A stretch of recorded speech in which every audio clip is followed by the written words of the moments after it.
Joe? Hi, I'm your goddess Nesca. Here at Trucker Man, we're reacting to... Darkest corners of the internet.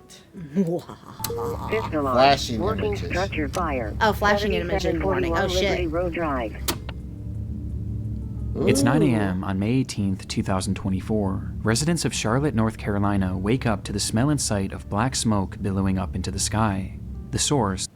Okay, South Carolina. What happened? What is this? I'm trying to think. Is it a train derailment? Oh. Bling. Rogue Danger Cat subscribed to the channel. Bling. Thanks for the sub. Welcomes.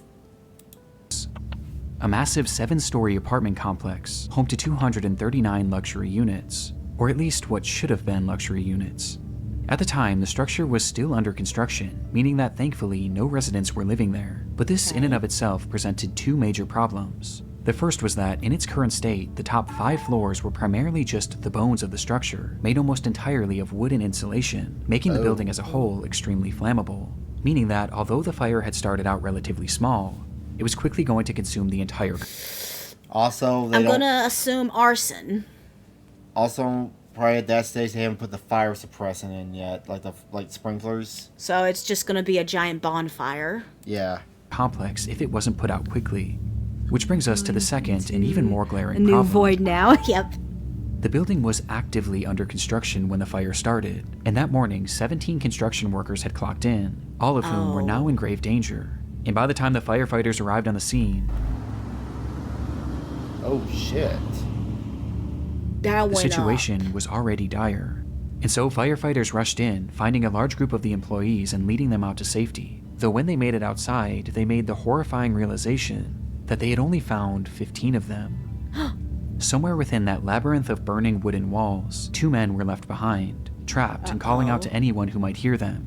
And these pleas weren't just being made to those on the scene, as in the... Now I need to know what started this fire. Electrical, arson, or what else do you think it could have been? Welding. There could have been welders going on, and they kind of spark something. That's happened too. You know, would this really be a job that would really be so horrible if it went to the robots? Eh. The following minutes, one of the trapped men, 30-year-old DeMonte Sherrill, would take out his phone, open up Facebook, and go live, revealing the horrifying reality that both he and his friend had found themselves in. Somebody send help, we're in South Park. So they live stream while they were stuck. You gotta do it now. Now or never. I mean, that's a good way to... try to get attention, right? I mean, what else can you do? I probably would have called 911, but... Well, good point. Here's how to get the most out of it. Watch this, watch this, watch this.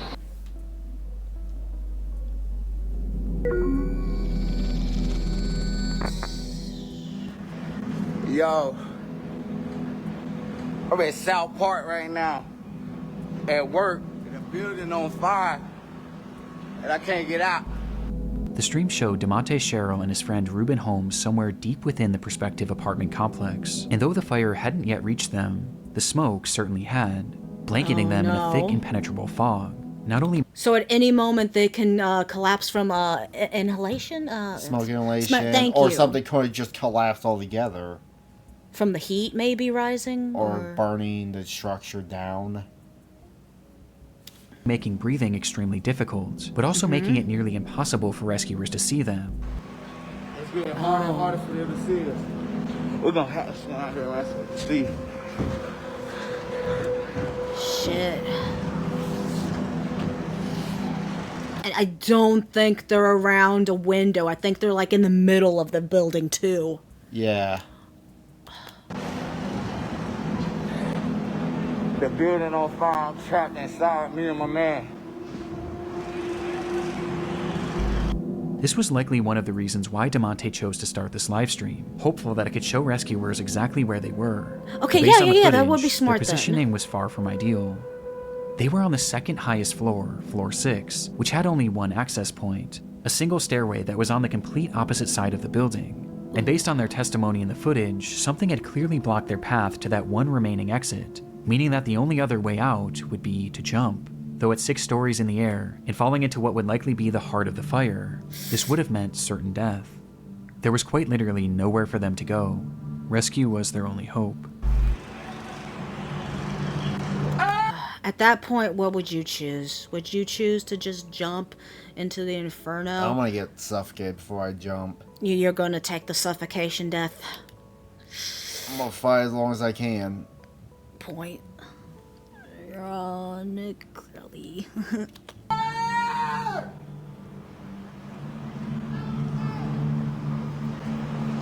They can't see him because the wind's blowing smoke in their direction. There's no window anywhere. Yo, this building is on fire. I'm at work. Somebody send help. We're at South Park. Seemingly realizing this, DeMonte began to grow more desperate, yelling out into the void of smoke, while Ruben can be seen in the background waving his phone flashlight. Yeah. With both men doing anything they could to help rescuers find them. Before...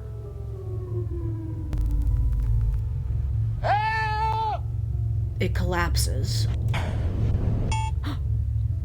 the stream abruptly ends. Rescuers were aware of the unfolding situation on the 6th story. They first tried to reach the men by using a massive crane with a basket attached, which can actually be seen in DeMonte's livestream. Though in it, you can see that it's also facing the complete wrong direction, as the smoke was just that impenetrable. However, at one point, it's believed that the crane operator did actually see these men, but the blaze was just too extreme, leading to the operator himself having to be rescued. This left only... So there was just no way to save him at that point. I think when the stream ended, I think the floor collapsed, if I had to guess. Maybe. only one real option for saving DeMonte and Ruben. They were going to have to go in after them.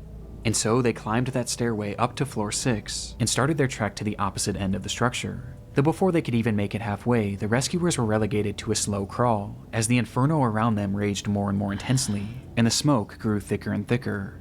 Though that's when they began to hear screaming. Somewhere lost in that maze, Ruben and DeMonte were yelling as loud as they could for help.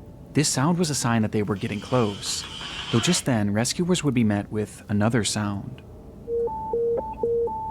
All companies working 7741 Liberty Road Drive, evacuate structure, per command. All companies working 7741 Liberty Road Drive, evacuate structure. Command all companies, this will be defensive at this time. We'll be ready for this side to collapse. Everybody get out of the collapse zone. Confirming you are coming out, but you're not out of the building. With the order being made for all of them to evacuate, as by this point, the structure was engulfed in flames, and a collapse was imminent. The firefighters tried to call out to the two in one last attempt to guide them towards rescue, but they never came.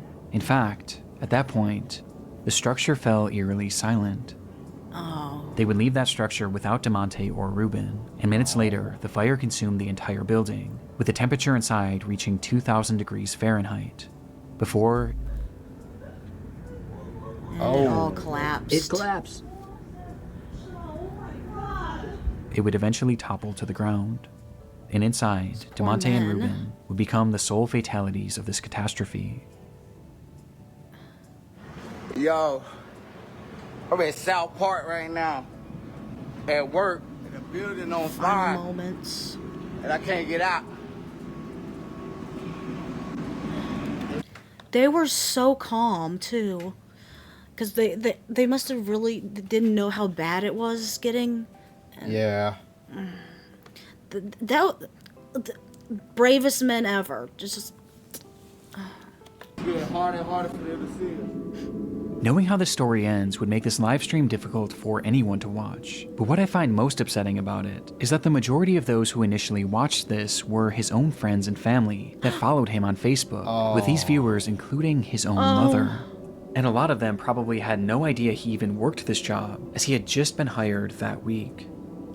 His brother had also caught the stream as it was happening and actually rushed over to the scene where he pleaded with the firefighters to watch the footage. But despite doing the best they could, there was just too much working against them to save DeMonte and Ruben. Following an investigation into the fire, it was discovered that the crew was using an organic foam insulation, which was known to be extremely flammable and produce thick black smoke. And this became deadly when the machine used to spray that insulation caught fire, sending the whole building up in flames, where they had yet to install any sort of smoke detector or alarm system to alert the crew of a fire. Making matters worse, there had been a temporary set of stairs. There's nothing stupid about this. This was just tragic. That's all. It's all you could do. I mean. He was smart to be streaming, okay? Because like the person said, he was streaming to try to get a location for the firefighters and stuff. Maybe the other guy might have been calling. I don't know. There was like no way to even get to them. They were screwed from the start. I mean, if you want to argue the only thing stupid was to have this job, but well, when you need a job, you need a job, right? You don't expect something like this to happen. The job not stupid. They were using insulation foam that was highly flammable. So yeah, no, he did nothing wrong. There was nothing he could have done. Made right where the two men had been trapped, but that stairwell had just been removed in order to make way for the permanent set of stairs.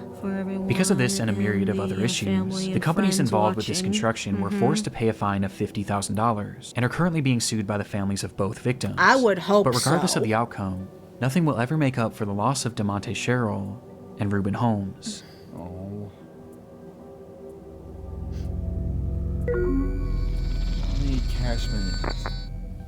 Johnny Cashman? Things were getting concerning.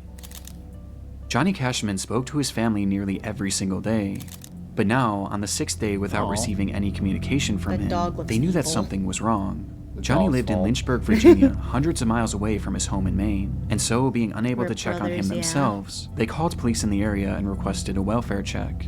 Police entered Johnny's apartment on the 19th of April, 2022, and hours later, they would call his parents with the news that they had found their son dead on the floor. Oh.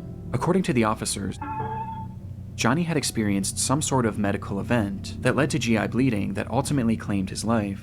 But this made no sense to Johnny's family. He was only 38 years old and had just been given a clean bill of health after a full medical exam only 4 months prior. It was so out of the blue, in fact, that they even... Hey, that kind of sounds like my own dad's death. Yeah. At least my mom was around, but still. That is something that's gonna haunt me forever. Just my mom freaking out, calling me, saying, "What do I do? Your dad's on the floor. He's not moving and stuff." She fucking video phones his body in front of me, and we didn't even know at the time that he was legit dead at that moment from heart disease. At the age of 60. Asked if there were any signs of a struggle, or if there was any evidence that he may have taken his own life. But they were assured that there was no trauma, no drugs, and nothing suspicious found on the scene, and that, as shocking as it was, his cause of death was entirely natural, and had likely just been spurred on by drinking and tobacco use, with the only solace being that Johnny didn't suffer, as they stated that he had died instantly. Yep. Because of this, no autopsy was performed, as the case seemed as straightforward as it gets. And despite his family questioning if they should get their own autopsy, they were told by officers that it wouldn't be necessary. And so, Johnny's body was cremated and sent back to Maine, in what seemed to be the end of Johnny Cashman's story. But? How is... Wait. How can you go any further than the cremation unless there was actually something? I'm about to find out. 10 days later. 10 days after Johnny's body was discovered, his ex-girlfriend and her mother made their way back to his apartment in order to retrieve some of her belongings. She knew that re-entering the space was going to be difficult, but ultimately there was no way she could have prepared for what was waiting for her inside. There was blood everywhere. It was pooled in the bathrooms, wiped on doors, spread all over the living space, and was even found on a chair and a banister. Wait, how the heck do you not notice that from... Yeah, Officer Barbrady on the case. That's my only... Wait, what? But the most horrifying part of it all was the walls. They were covered in splattered blood, which revealed long streaking handprints. It was something straight out of a horror movie, and although Johnny's cause of death was deemed natural, what they found in that apartment seemed anything but. Can I, they'll probably explain it maybe, but conspiracy theory, I think they were trying to cover up maybe some kind of monster or something killed this guy, and they're trying to cover it up. What the hell? Yeah. Uh-huh. It's like the dog meme. Everything's fine. Well, everything's on fire. Wait. I was saying that dog looked like a monster. Did he get murdered by his own dog? Is the dog actually a demon? It's a dog from that one weird show from Adult Swim. Oh yeah, that Pickle. Mr. Pickles. Yeah. Traumatized by what they were witnessing, the pair snapped multiple photos of the bloodshed and ran out of the unit, directly into Johnny's neighbor. This neighbor revealed that they believed something far worse than a medical emergency had happened to Johnny, as they had a security camera mounted to their door which faced Johnny's unit, and on the day of his passing, it captured something incredibly disturbing.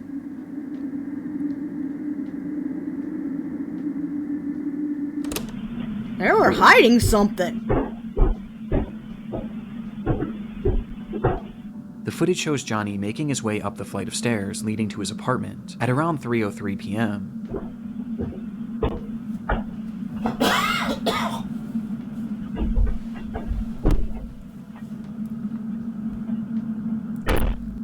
Nothing seems out of the ordinary at all, though it is noteworthy that he was holding an empty glass, perhaps insinuating that he had been drinking. But this doesn't seem to impair his movements much at all, as he punches in the code and enters his home, just as he did every other day. But moments later, something happens inside that unit, and while it goes unseen, it doesn't go unheard. Audio. Oh, dude, what the fuck? What are you doing? Yo, what the fuck, dude? What are you doing, man?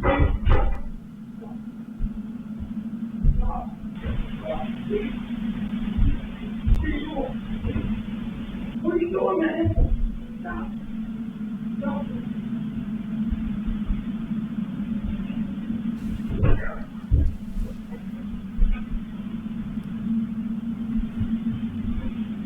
Stop. Stop. The audio seems to depict a man yelling, asking repeatedly, "What are you doing?" and begging for something to stop. On top of this, you can also hear loud thuds and banging. Yeah, poisoned with blood everywhere and the screaming. Yeah, never mind that, yeah. Oh, this death was just natural. That's the part I'm trying to get stuck on. I know, right? Did they literally get the dumbest mouth-breathing fucking Officer Farva Chief Williams on it? I'm telling you, he got killed by something supernatural. That's my bet. I'm going down the rabbit hole of conspiracy theory here, because this is no. How do you not know? How did a police team not notice all the blood and claimed it being fucking just no? They're covering up something. Almost as if things were falling over inside, or there was some sort of physical altercation, before the unit then goes quiet just a few seconds later. It was unclear if this voice was Johnny's, or perhaps someone else who had been inside the unit, but regardless, one thing was apparent from this audio. There was someone else in that apartment, despite the fact that Johnny lived alone. And just 7 minutes later, this unseen person would emerge. Oh. Okay, never mind, we do get a person.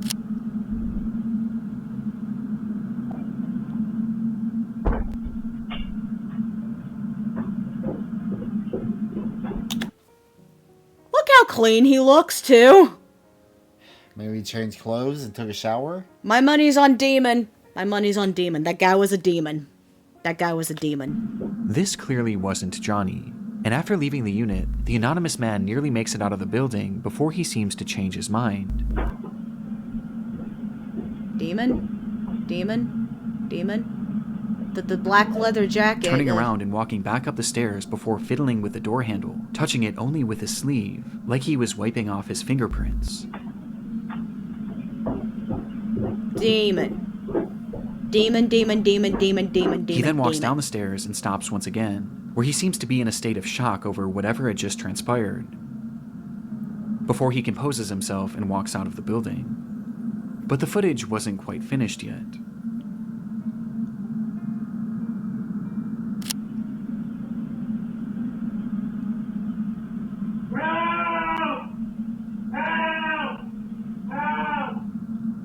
He's Just still 1 minute alive? later, you can hear Johnny shouting for help from inside the apartment, to which moments after, he stops, and no further sound or activity would come from Johnny's unit until Satanic sacrifice.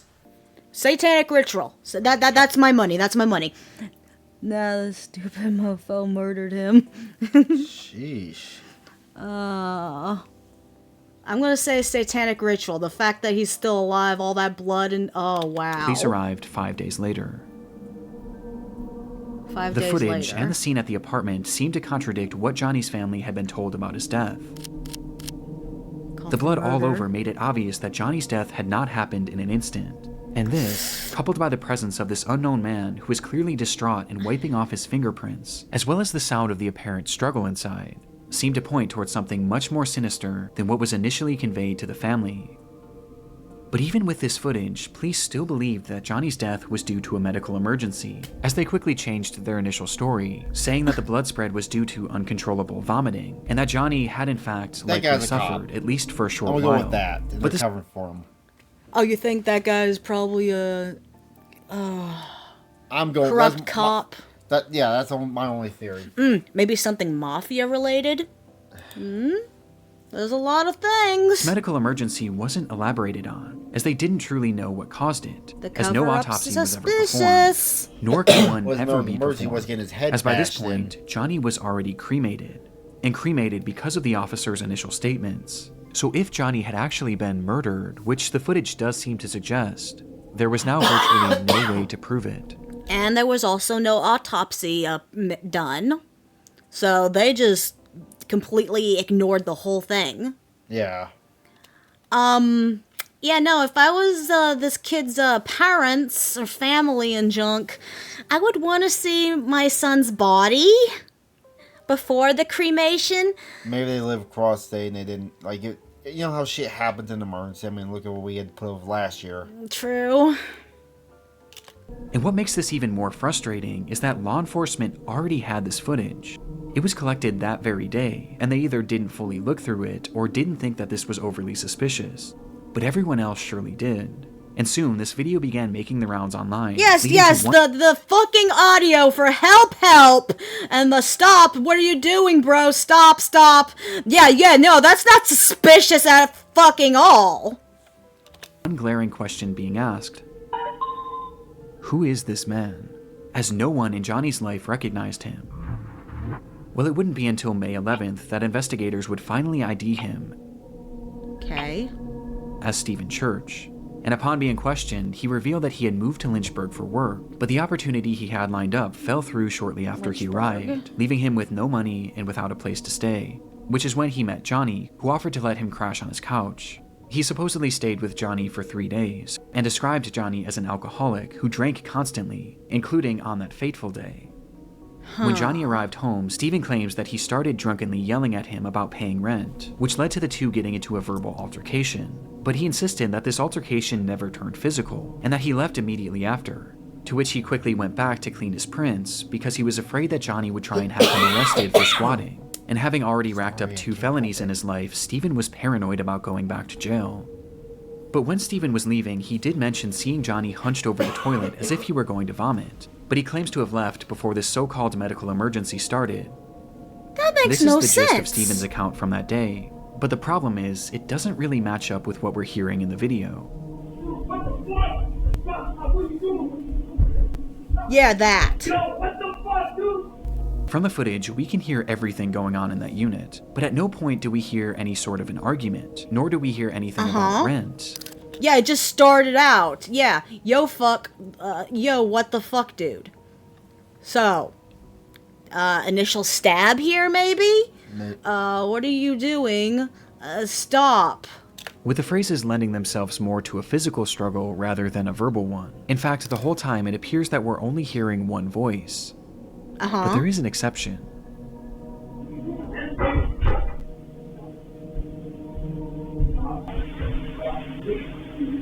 can't stop. To my knowledge, it's never been conclusively determined whose voice is who in the recording, They're and either crazy scenario as paints a hell, far yeah. different picture of what may have happened inside that room. But regardless, this audio makes it clear that Steven's story was fabricated at least to some degree, as he also fails to account for the loud banging in the background. And because of this, his version of events is generally rejected, with most people seeming to believe one of two main theories. Yeah. The first is that, upon arriving home, Johnny and Steven had gotten into a physical altercation, resulting in Johnny taking some sort of blow to his abdomen, which in turn triggered or exacerbated this medical emergency. GI bleed. GI bleeds are horrific, and can certainly cause the level of bleeding that was found in the apartment. And perhaps seeing all the blood coming from Johnny, Steven started yelling at him, before deciding to run off, fearing that he would be charged for murder. This would explain Steven's demeanor and actions after leaving the apartment, and why he may have fabricated his story, as he knew or knows that he was directly responsible for Johnny's death.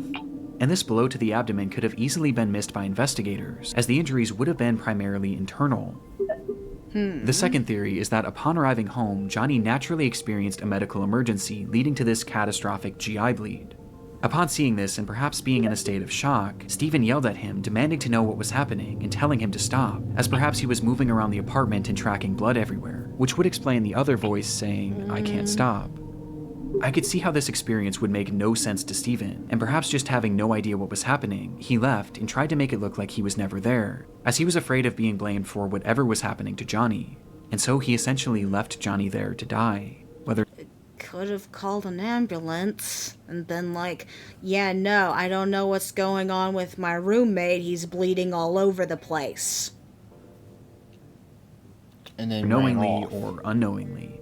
What bothers me about this theory is why 911 was never called, not only by Steven, but by Johnny too, as his phone was found in the unit with blood on it, implying that he had it in his hand at some point, though it's possible that the massive blood loss just made him too disoriented. Both of these theories seem believable, or at least more so than the explanation that Steven had given.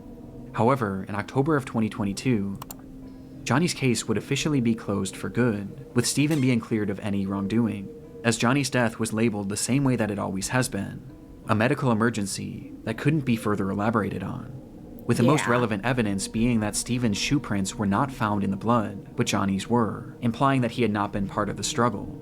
But in my mind, this can be explained by both theories mentioned previously. Though regardless, without the possibility of an autopsy, this is likely where this case ends for good. Yep. But with this disturbing footage, I can't help but think that there was more to the story than we may ever know. Yep, and can't go back to try to check it out because it's been cremated. So murder gotten away with or whatever. The logic of maybe just started bleeding out of nowhere does kind of make sense. But the way that he was saying stop and all that stuff. Maybe he freaked out and didn't know what to say. I mean, like you said, your mom called you panicking, not knowing what to do. I know, but no. He was saying deliberately stop, bro, to someone else. He wasn't saying, like, why would you call your own blood bro or something like that? I don't know. People are weird. No, I'm for the murder. TikToker finds a body. Oh, good lord. Yay. It was around 7:30 a.m. on a warm July morning back in 2019. It's like the YouTuber who found a body. Or the Pokemon Go person that found a body. No, I was making a joke of, what's his face? Oh, Logan Paul. Yeah. I'm wondering if it's not that person that we saw earlier on the Gundam video with the gauges. What? 17-year-olds Bethany Martin and a 16-year-old friend decide to walk to a gas station near their home in San Antonio, Texas. And as the two of them made their way down the road, their path brought them parallel to a drainage ditch, which was often filled with various trash and other discarded material. But on this day, something far more interesting caught their eye. It looked like a man crouching down and leaned up against one of the concrete walls. But the closer they got, the more they realized how unusual his posture was. He looked completely unnatural, and he wasn't moving. And by the time they came face to face with him, the reality of the situation would hit them. Okay. Question. What? Homeless man that just died or was murdered and or an actual random person who was murdered and thrown there? There's a lot of options here for this one. Yeah. My great uncle was murdered. Apparently, from what I heard from my grandma, he was homeless, and she got a call one day saying that they found his body in a trash compactor. You would bring up your family's problems, I swear. It's not problems, it's just They just stuff. found a dead body. This discovery was enough to traumatize anyone, especially two teenagers, and upon calling the police and being sent on their way, Bethany and her friend would make the long walk back home contemplating what to do next, before they eventually landed on the idea of sharing their experience with the world. And so, as soon as they got in the door, they began to set up lights and their camera in order to film a TikTok. Is this like the two people we saw earlier that were dancing in front of a wrecked car? Is that worse? They weren't recording the dead body, they were just talking about their experience. True.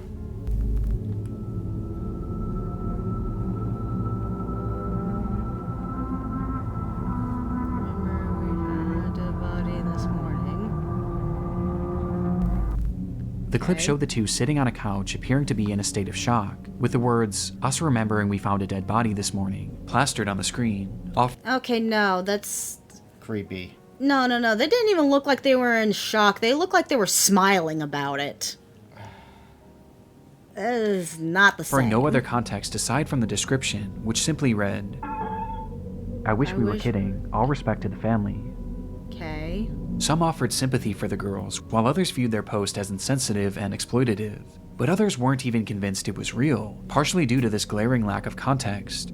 But any doubt of this post's legitimacy would be quickly thwarted. Yeah, no, look at their faces. They look more like they're like, eh. That's not telling a story or anything. That's just trying to be weird about it, I swear. Yeah. By a discovery made not even one full day later, as it was revealed that this recording hadn't actually been the only video that these two girls had made on that fateful day. Oh, they did record the body.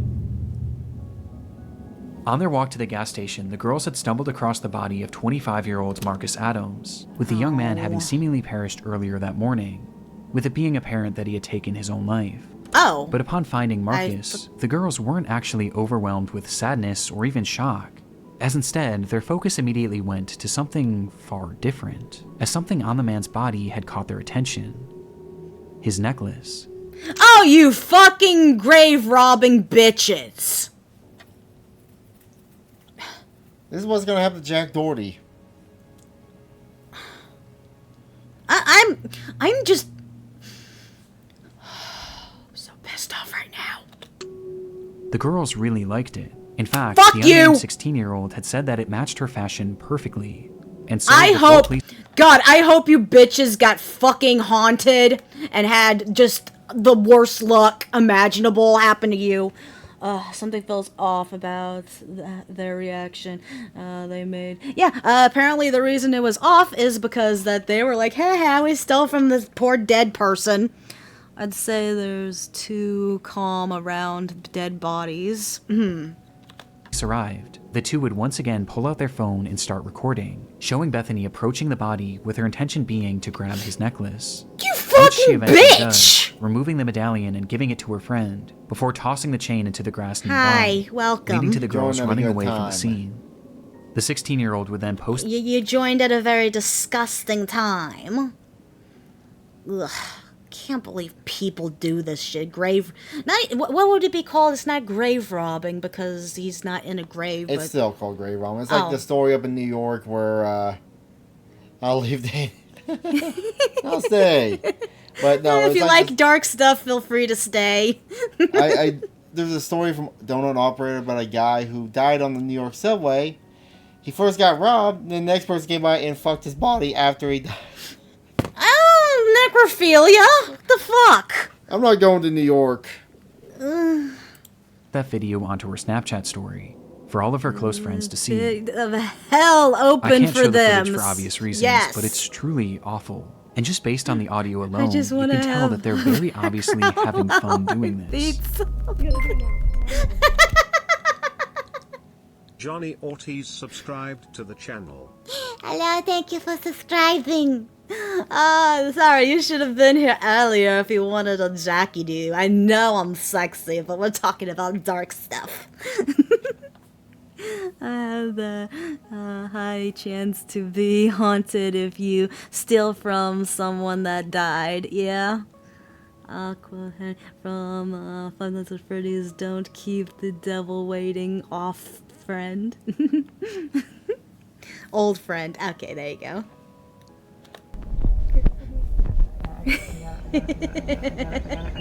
Oh my god. Where's Oh my your god. Oh my parents? god. Oh my god. Oh my god.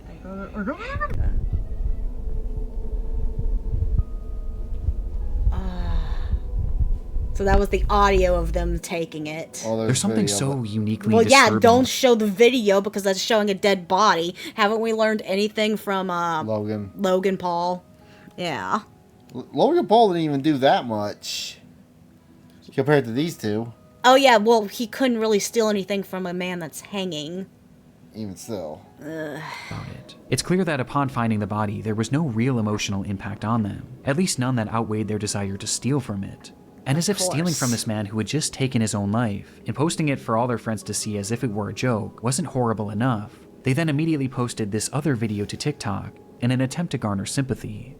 It's Oh, nope, they're worse than Logan Paul. Oh my gosh, we actually found someone worse than Logan Paul when it comes to that. When they get Gundam, he needs to put this in one of his videos. The only reason we never heard of them is because they're nobodies. It's truly awful, and made even more appalling by reports that claim that the 16-year-old had actually worn this medallion in the TikTok video, and in others made following its posting. And unfortunately, their actions had even more upsetting consequences. Good. As the footage from their Snapchat story was quickly downloaded by someone they knew and posted onto an app called Nextdoor, with the footage being totally uncensored. And it was on this app where it's claimed that many of Marcus Adams' own family members would see the footage. Many of Get them him! weren't even Sue the fuck out of them! This is where we need the George Floyd protesters to send them to their house. Yes! This is where I would agree with that. Yes! aware that he was deceased. No wonder. Just one day after posting this TikTok, both girls were questioned by the police after the incident and the footage was reported to them. And as a result, Bethany would be charged with theft of a human corpse, but would ultimately avoid any serious jail time. Really? Meanwhile, the 16-year-old's name and charges were never publicly released, but we do know that the medallion was returned to the family. Good. Perhaps unsurprisingly, Bethany would later come back to her TikTok page shortly after her arrest and share her side of the story, where she gave a less than half-hearted apology, while also claiming to be the victim, saying that her friend had pressured her to steal from Marcus, as well as pressured her to make... Go throw the blame on your friend. No, it's all your own fault. You're the one who stole it. You didn't have to do it. Oh my god. Oh, that's bullshit. Yeah. Yeah. making that TikTok in the first place, because she thought it would be a hit. Though obviously this didn't go over well. This is as bad as, like, the Logan Paul. Yep. Oh, last one. Uh-oh. On December 20th, 1984, 12-year-old Jonelle Matthews disappeared from her home in Greeley, Colorado in the evening Oh, hour. no, kidnapping. From the 80s, too. Ooh. But, so what? Just nothing else happened to that one girl in the last video? I take no. I mean, she probably has a charge, but... At least on the bright side, the family got the medallion back. And I'm pretty sure they're shamed off the internet. Good. If we get copyright playing for Christmas music, I'm gonna lose it in my mind. Earlier that day, she had sung at a Christmas concert with her... Don't worry. We're not going to even get ads on this video, trust me. This is one of those videos I kept telling you that we shouldn't do because we're not going to get monetized for it because it's too dark. So this is a freebie video. school's choir, which her parents were unable to attend, as her mother was out of town and her father had gone to her sister's basketball game nearby, leading to Jonelle catching a ride home with a friend, being dropped off at her house sometime around 8:15, where she excitedly spoke to her father on the phone, letting him know that she had arrived home safe and sound. Approximately 1 hour later, her father, Jim Matthews, pulled into the driveway to find the garage door wide open, and the house completely empty. Jonelle was gone, leaving behind her winter coat and even her shoes, despite it being a frigid, snowy night. And it was within that snow that was quickly piling up that lie one of the only real clues left behind at the scene. Footprints leading directly to one of the home's windows, insinuating that someone had been watching Jonelle. Uh-oh. 12-year-old Jonelle Matthews disappeared from her Greeley home 1 month ago today. It's believed she's the victim of a kidnapping. She has not been seen or heard from since December 20th. Her disappearance became a big news story almost immediately, with the whole community and really the whole country becoming invested in the fate of this girl, thanks in large part to her being one of the very first milk carton kids, meaning that her face and information about her disappearance was shown on countless milk cartons all across the country to get the word out. Oh, wow. The first, So that's where this came from? I thought that was older, though. Huh, guess not. He said one of the first, so... Even still. Yeah. Out. And as a result, this case became huge in the mainstream media, as even politicians began to make note of Jonelle's story, with then-President Ronald Reagan mentioning the girl in one of his speeches. I learned about Jonelle Matthews of Greeley, Colorado, 5 days before Christmas. Jonelle disappeared from her home. Though even with this publicity, this didn't necessarily guarantee results, and soon months would turn to years, and eventually to decades. And all the while, Jonelle's whereabouts remained a complete mystery. Eventually, the rise of the internet would start to play a key role in this case, where even in the late 2010s, over 3 decades after she had vanished, her case was still being shared and still being discussed, just as it had been 3 decades. So they never closed the case. It's been, okay, so it's been 3 decades. Say she's 10, so she'd be in her, Well, let's talk about it. 1984, that was 40 years ago. 41 years ago. She'd be in her 50s by now. If she was still alive. Yeah, usually they don't keep them that long. You'd be... Oh, boing. Ninja 640 is now following. Thank you for the follow. Thank you for the follow.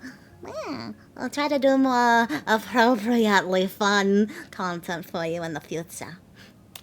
Blame Decades Trucker prior, Man. with it still being a point of contention for politicians, even as recently as 2019. When a man running for governor of Idaho mentioned her disappearance in a Facebook post, 35 full years later. Regardless of Jonelle's whereabouts, her case was still very much alive, as the world, and especially Jonelle's parents, were haunted by the question, what happened to Jonelle Matthews? But sure enough, in late 2019, they would finally get their answer. So this is actually one of the ones, a cold case, that finally actually gets solved. Good God, the cops. Fumbled. Oh, by the way, how are you? Oh, we're doing fine. We're actually getting to the end of our stream, so... Yes. I stream every Tuesday and Thursday by myself. Saturdays, and we'll be here Sunday night. Yeah, well, tomorrow's stream's gonna be a lot later than today. Mm-hmm. By about 5 or 6. Yeah, we really need to take the time to post our schedule on somewhere on our YouTube and junk. YouTube, I've been posting it on Twitter. Okie dokie. Anyway. Continuing. Was found in Weld County earlier this week appeared to bring an end to a 3-decade-long search for a missing 12-year-old girl. The Greeley Tribune is reporting they are those of Jonelle Matthews. On Tuesday, July 23rd, 2019, at roughly 4:50 p.m., a crew had been digging in an isolated field in Weld County, Colorado, in order to install a new pipeline, when they would uncover the decayed remains of a little girl. It was Jonelle, still wearing those clothes that she had worn to her recital, meaning she had likely died the very day she disappeared. Wow. Yeah, I mean... she's probably nothing but skeleton by this point. They're never gonna find the murderer, though, huh? Having been killed by a single gunshot wound to the head. Why? Jonelle Matthews had been murdered in cold blood, and almost immediately upon finding her body, the police would also zero in on their suspect. The man's name was Stephen Pankey, and at the time of Jonelle's disappearance, he had been living in the... Sorry, I had to laugh at that. I'm sorry, Pankey. He was bullied in high school. You know that. I'm sorry. It's less... Thank you. Damn it. No, oh no, same general horrible. area in Colorado. But by 2019, Stephen had long since fled the area, as after the crime, he would eventually pack up seemingly out of the blue and move to Idaho, where when Jonelle's body was discovered, He just so happened to be running for governor. No way! Okay, what side is he on? I gotta know.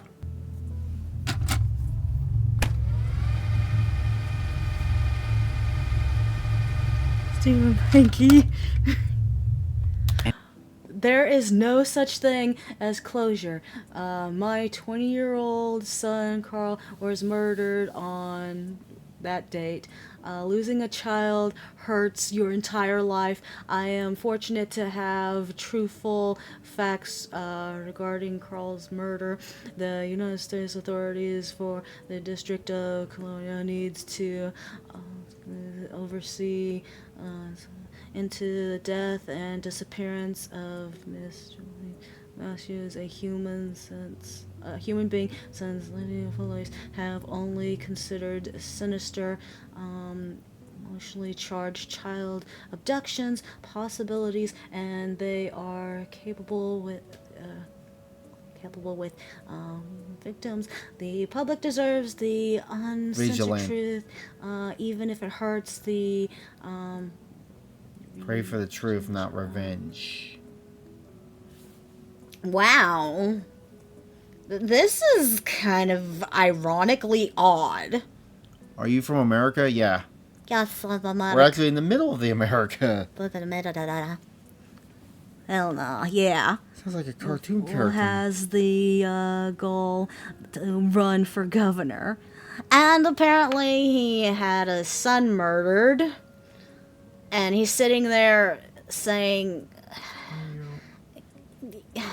he's a murderer During himself. His campaign, Pinky had put out a bizarre Facebook post about Jonelle, calling for the Colorado DA to oversee a fresh investigation, as he stated that the local police had wrongly been focused on the theory that Jonelle's disappearance was a child abduction and murder, which was quite convenient, as just a few months after posting this, he would be arrested for the abduction and murder of Jonelle Matthews. I want to know how they found out. I'm curious too. I'm from Colombia.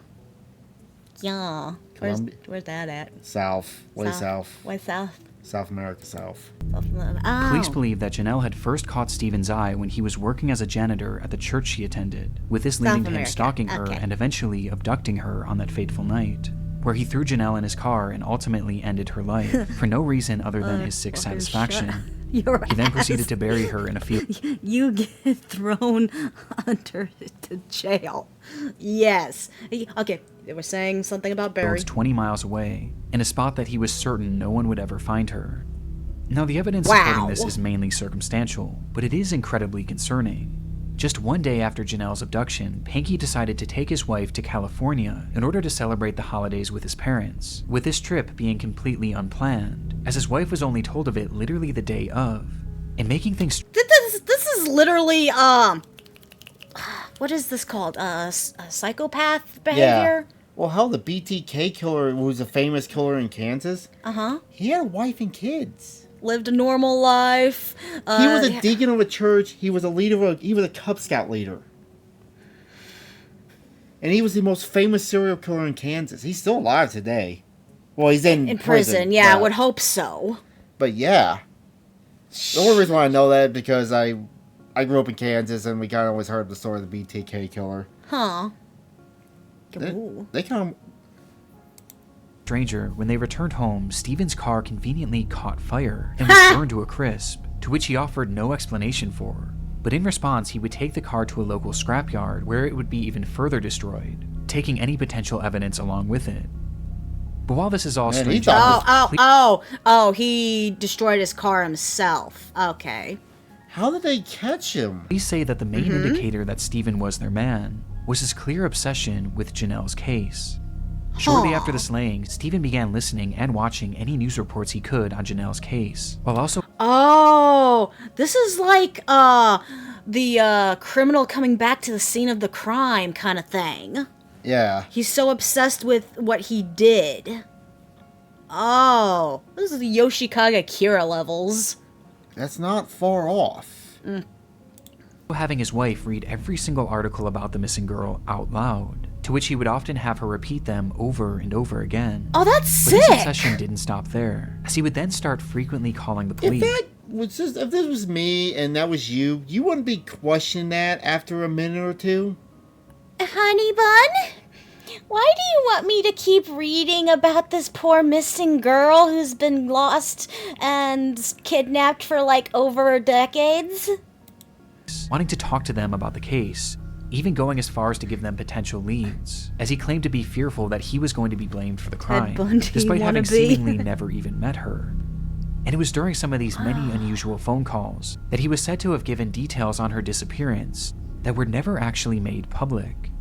His obsession was entirely uncanny, bringing up the disappearance at random even decades later, with his Facebook post being a perfect example. And as it turns out... Yeah, because he mentioned her with his 20-year-old son being murdered. Right there, 1984. Yep. That is some level of creepy.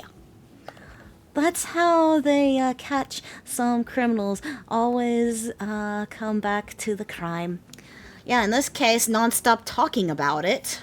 One of Stephen's most incriminating statements came as a result of something he mentioned in that infamous message. In it, Stephen says that his son Carl had been murdered in 2008, which is in fact true, as the murder was actually fully solved, with it being confirmed that Stephen had nothing to do with it. Okay. But when he was mourning the loss of Carl, something unusual happened. Oh.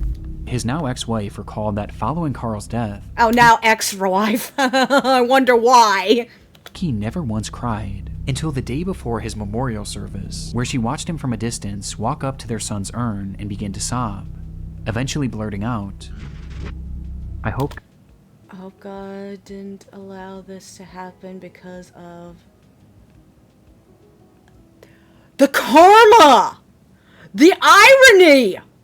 Oh. You got away with murdering a child for no fucking reason for years. Decades. And the karma it takes your son. Oh my goodness. God didn't allow this to happen because of Jonelle Matthews. Despite maintaining his innocence, that might actually be a truth. Pinky was sentenced to life in prison with the possibility of parole in 2040, his conviction coming 12,634 days after Jonelle Matthews' disappearance, with Pinky's cryptic Facebook post serving as a dark relic of his twisted obsession that would eventually expose him as Jonelle's killer. Wow. Shit. The end. But yeah, that was this episode. Ooh, so karma made him pay back hard. Yeah, not just going to prison, but he lost his wife, his son was murdered, the irony there, murder for murder.